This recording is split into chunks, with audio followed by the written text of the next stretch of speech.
Oil and gas shares have soared so far this year. Development of coal seam gas is at the center of those gains, and some of the biggest names and resources are involved. Today, we have Morningstar Senior Resources Analyst Mark Taylor to tell us more. Mark, welcome. Thanks, Vicki.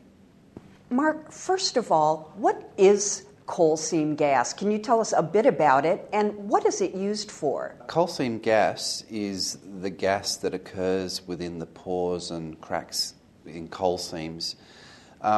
Conventionally, it's really been treated as a waste product because it was dangerous to the mining process. So mines flared the gas in preparation to mining, so you wouldn't get explosions and so forth. But increasingly it's being looked at as an energy source in its own right, and especially so now given the interest in LNG exports, liquefying the gas so that it's readily transportable and adding considerable value to it. So it really has become an interesting and marketable commodity. So is coal seam gas converted to LNG, or is it just one of the ingredients in LNG? What is the relationship between the two? Well, there's nothing magical about coal seam gas. It's predominantly methane, and that's the predominant gas in conventional natural gas reservoirs as well.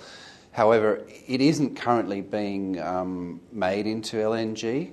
There are very substantial development plans on the drawing boards on the east coast of Australia to look at converting coal seam gas to LNG. But while coal seam gas is being produced in Australia and elsewhere around the world, at this point in time, nowhere is it being converted into liquid natural gas for export yet. So regarding this conversion process, it sounds as though Australia is leading the world in this type of activity. Is that correct, Mark? Absolutely. This is the first place in the world where it's going to be done, and there have been question marks raised over whether the process will be seamless. Some of the major issues in looking at using coal seam gas for LNG production are that you do need a steady and reliable stream of gas, and if you're looking at turning off an LNG plant, which can occur from time to time, you need flexibility in your gas reservoir. You don't want the fact that you've turned the gas supply off to damage your reservoir permanently. Conventional gas reservoirs are advantageous in this respect because you can switch the gas on and off without any long-term ill effects. A lot of people in the coal seam gas space say that they don't believe that it's going to be a problem, and in any case, they're looking at using conventional gas reservoirs to store coal seam gas to give them that flexibility. So that's probably one of the major issues, but it's not expected to be a critical issue to the survival or otherwise of these projects.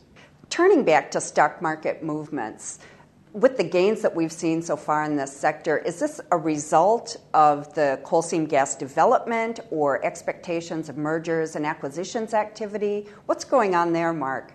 Well, it's a function of the evolution of an idea, I suppose, that the gas that's in the coal seams is a marketable product rather than a waste product. And then if you make that leap of faith, then you start to look at all sorts of other aspects like, well, how much gas is there actually going to be there, and where is it located? People now recognise that there's going to be a vast amount of gas there, so you really do have a very substantial resource. And then you start to look at things like, well, okay, it's very favourably located. It's close to the coast. In a first world country like Australia, so very low sovereign risk.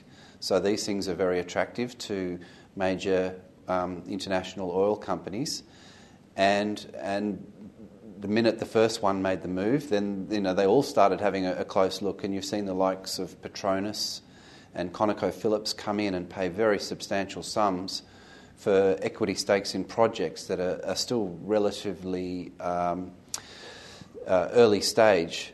But they decided to do that to get their foot in the door. Regarding the entry of these offshore players, for example, Malaysia's Petronas hooking up with Santos, what does this type of development mean for investors, Mark? Well, already they've resulted in huge gains in the share prices of the locally listed companies like Santos and Origin Energy.